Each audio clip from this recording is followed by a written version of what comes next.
Eli had lived alone for almost 10 years on Valora 9, a small forested moon on the edge of human space. The planet was beautiful but lonely.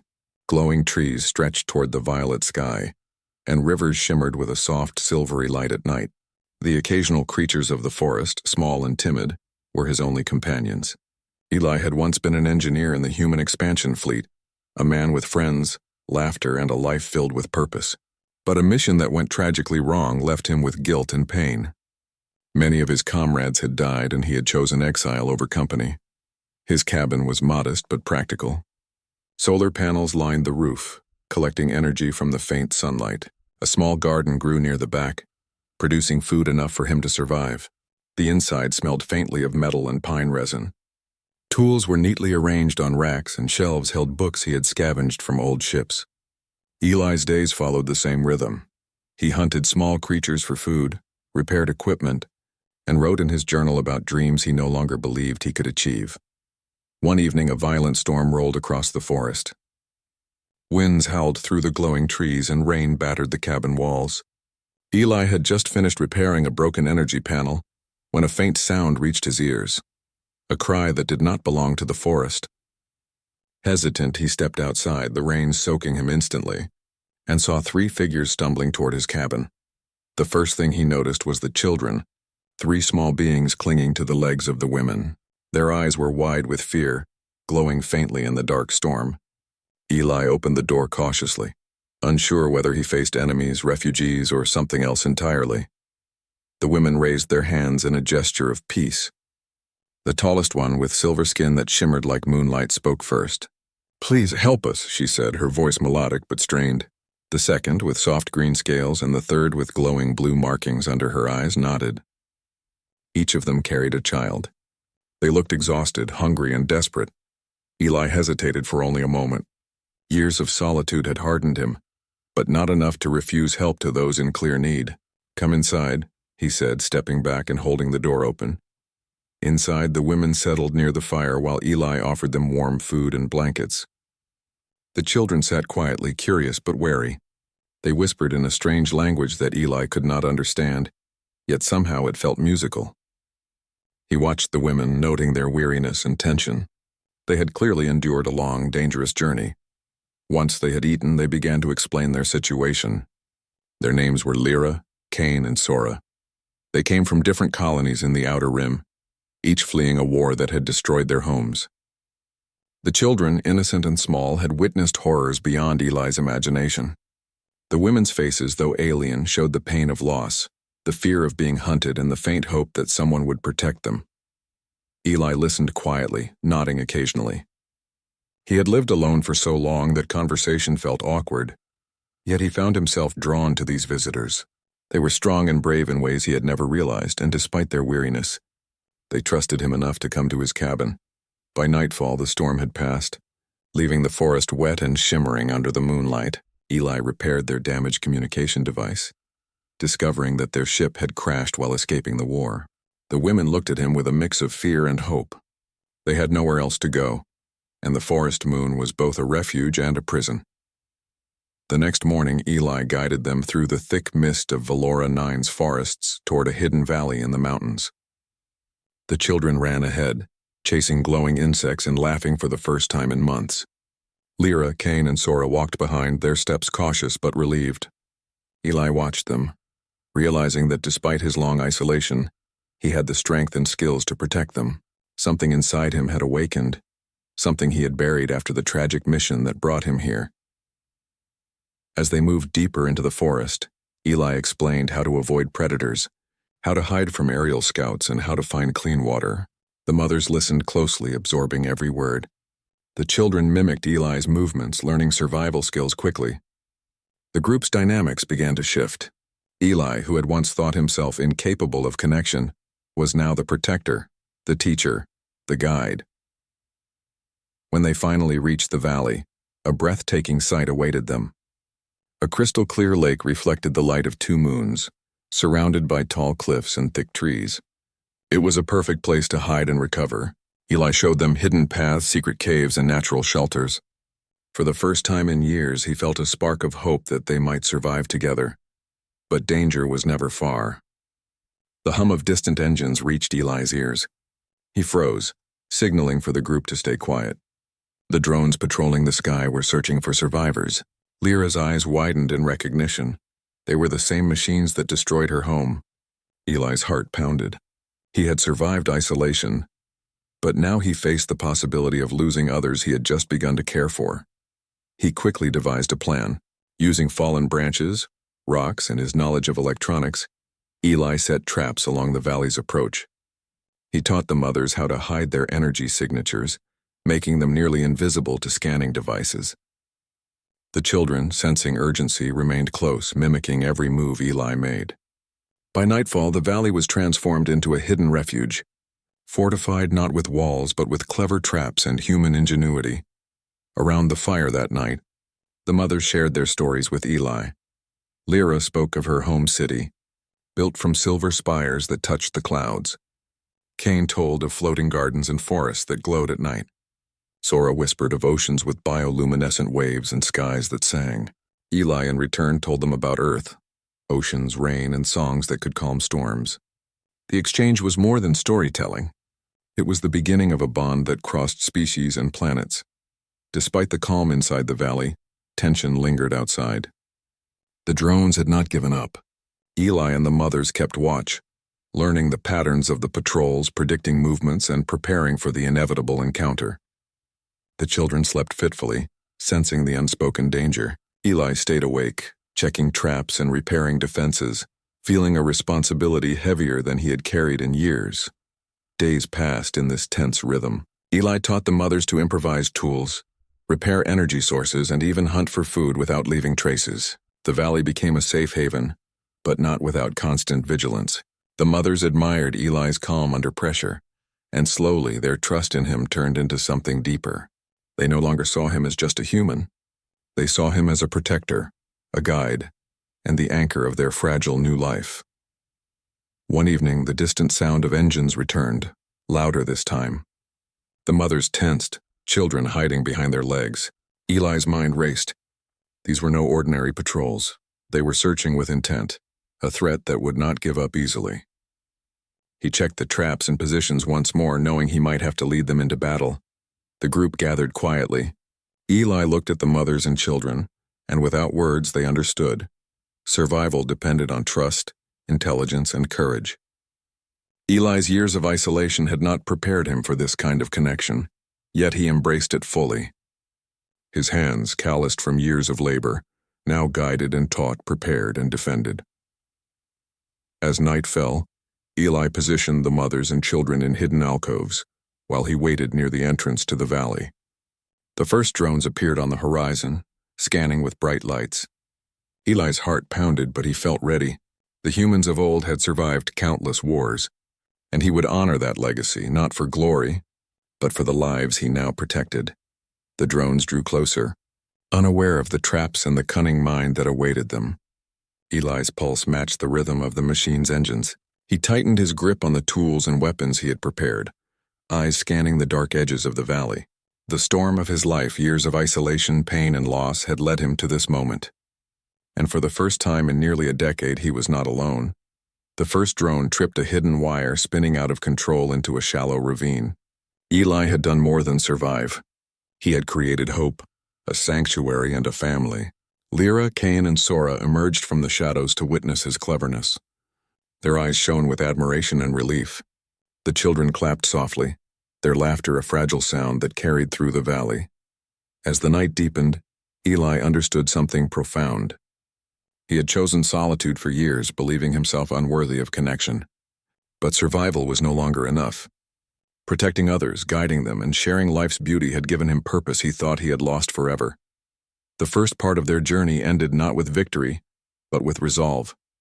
They had survived the storm, both literal and metaphorical, and found safety in the valley.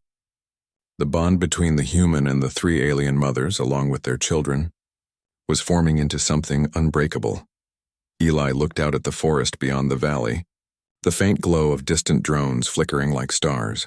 They were not safe yet, but for the first time in 10 years, he felt alive, not alone, not just a survivor, but a human capable of hope, courage, and love beyond species. And so the quiet human, who had lived alone for so long, began the journey of a new life, one that would challenge him, teach him, and ultimately change him forever. The sun rose slowly over Valora 9, painting the forest in shades of violet and gold. Eli woke early, his body sore from the previous night's watch and the constant preparation of defenses. The valley had become their temporary home, but danger still lingered. The drones would return, and the humans or aliens who might help these mothers were unknown. Eli had learned to rely on his instincts, and now his instincts screamed that the next challenge would be the hardest yet. He moved silently through the hidden paths, checking traps and making small adjustments. The mothers, Lyra, Cain, and Sora, were already awake, quietly preparing food and tending to their children. The atmosphere was calm but tense, as if the valley itself held its breath. Eli admired how quickly the women had adapted to his methods of survival. They were strong, resourceful, and determined, traits that reminded him of why humanity and other civilizations could survive even the darkest times. The children played near the river, under the watchful eyes of their mothers. Their laughter was a fragile sound, delicate yet powerful enough to lift the heavy weight Eli had carried for years. Watching them, he realized that survival alone was not enough. Protecting these lives, nurturing them, and teaching them the skills to endure was now his mission. By midday, distant engine hums filled the valley once again. Eli's heart tightened. The drones had returned, moving more aggressively than before. He signaled for the mothers to lead the children to the inner caves, a series of hidden tunnels carved into the cliffs. The mothers followed quickly, holding their children close. Eli's hands worked fast, adjusting tripwires and energy dampeners. Every detail mattered.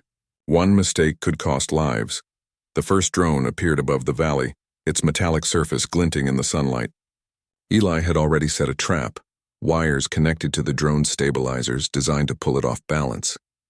The machine teetered, sparks flying, and crashed into the valley floor. The children gasped and ran to peek, and the mothers nodded in quiet admiration at Eli's ingenuity. They were beginning to understand that this human was not just a survivor, he was a protector. Hours passed with careful observation. Eli taught the mothers how to set small decoys, use reflective surfaces to confuse scanners, and manipulate natural sounds to hide their movements. Each lesson strengthened their bond, not just as teacher and students, but as companions in a shared struggle. Lyra asked questions about human strategies in war. Cain observed the traps closely, and Sora experimented with using her glowing markings to signal silently to Eli. Together, they formed a team, a human and 3 alien mothers united by survival. The night brought a different challenge. A squad of armored soldiers, clearly from the same faction that had destroyed the women's homes, descended on the valley. Their intent was clear: capture or eliminate. Eli positioned himself at the entrance of the valley, knowing that if he failed, the mothers and children would be trapped. His heart raced, but fear did not paralyze him. This was not about heroism. It was about protecting those who had nowhere else to go. The first wave of soldiers triggered one of Eli's traps. Falling rocks and sudden smoke disoriented them, giving Eli precious seconds to act. Using his knowledge of terrain, he darted between trees and hidden paths, setting additional traps that slowed the enemy. The mothers guided their children to safe spots using shadows and natural covers. Despite the chaos, Eli kept calm. Every move was calculated, every decision aimed at keeping the lives in his care safe. As the battle continued, Eli noticed that the soldiers were better coordinated than the drones. This required more than traps. It required strategy. He led them through narrow paths where only one enemy could follow at a time, forcing them into confusion. The mothers, inspired by his courage, used their abilities in small but clever ways, creating minor distractions, moving silently, and guiding the children through alternate routes. Each successful maneuver strengthened their confidence. At one point, Eli found himself surrounded. 3 soldiers advanced toward him, weapons raised. He dodged quickly, using a fallen log as cover, then activated a tripwire that sent one of them sprawling. The others hesitated, unsure of the terrain. Eli seized the moment, disabling their weapons with precision strikes. It was a testament to human adaptability, a single man using intelligence and courage to turn the tide. Meanwhile, Lyra, Cain, and Sora demonstrated their own bravery. Lyra used her reflective skin to distract enemies, causing temporary blindness.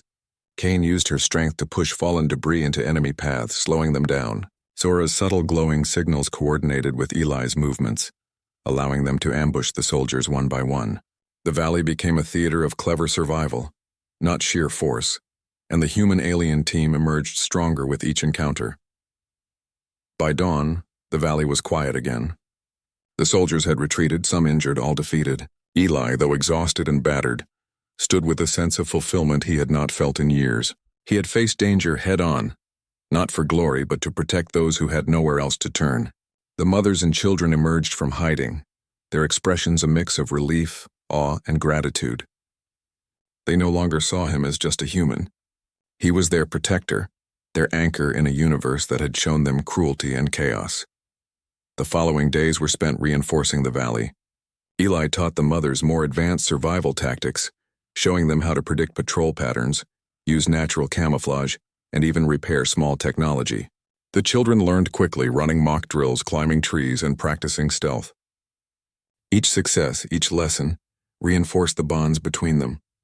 The mothers laughed more freely, the children played without fear, and Eli felt a renewed sense of purpose. One evening, while observing the stars, Cain spoke quietly. "Eli, what happens if they come back? Or if rescue never arrives?" Her question was simple but heavy with uncertainty. Eli looked at the faintly glowing sky reflecting on their journey. "Then we survive," he said. "Together. I've survived alone for years, but now we survive as a family. That makes all the difference." The mothers nodded, understanding that survival was no longer an individual effort. They had a protector, a teacher, and a friend. In return, they offered care, knowledge, and companionship that Eli had forgotten existed. Together, they had become more than mere survivors. They were a team, a community, a fragile yet resilient family. Weeks passed.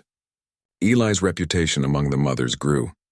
Lyra admired his calm intelligence, Cain respected his strategic mind, and Sora found comfort in his presence. The children thrived, learning skills that would help them endure any challenge. Eli, once a man haunted by past failures, found himself smiling again, laughing quietly at the children's playful antics, and feeling pride in their small victories. But peace was never guaranteed. One day, a faint signal reached Eli's repaired communication device. It was a human rescue vessel coming from a nearby sector. Relief filled the mother's eyes, yet their relief was tempered with concern. Leaving Valora 9 meant leaving behind the safety they had created, but staying meant remaining under the constant threat of enemy forces. Eli, sensing their hesitation, made a decision. He approached the mothers and children. "You don't have to stay here. The rescue ship can take you to safety," he said. "But if you choose to leave, I will not come with you. My place is here. I am a human. This is my home." The mothers exchanged glances, then one by one shook their heads. "We cannot leave without you," Lyra said. "You have protected us. You have taught us. You are part of our family." Cain and Sora nodded, holding their children close. Eli felt a warmth in his chest he had not known for years. He realized that human courage was not measured by the battles fought alone, but by the lives one chooses to protect and the bonds one forms along the way. The rescue vessel landed nearby. Its engines hummed softly, sending waves of light across the valley. Soldiers and medical personnel emerged, ready to assist. The mothers thanked the human crew but insisted on staying close to Eli. The children ran to him, calling his name, and Eli smiled genuinely for the first time in a decade. As the sun set, painting the valley in orange and pink, Eli stood with the mothers and children by his side. They were safe for now. The drones and soldiers had been repelled. The valley, once a lonely and quiet place, was now alive with laughter, movement, and hope. Eli understood that life was not about isolation or punishment for past mistakes. Life was about connection, courage, and choosing to protect those who could not protect themselves. That night, the human and the 3 alien families sat around a fire, sharing stories, warmth, and quiet smiles. The stars above Valora 9 reflected in the eyes of the children, mirroring the hope and courage that had returned to the human who once lived alone. Eli realized that he had not only survived but had grown stronger, braver, and more human in the process. In the days that followed, The rescue ship remained as a backup, but the valley became their home. Eli taught the mothers and children everything he knew, from hunting and crafting to strategy and survival. They learned quickly, becoming more capable, more confident, and more united. Their laughter echoed through the valley, mingling with the rustling trees and glowing rivers, a testament to resilience and hope. Eli no longer saw himself as a man who had failed or been abandoned. He was a protector, a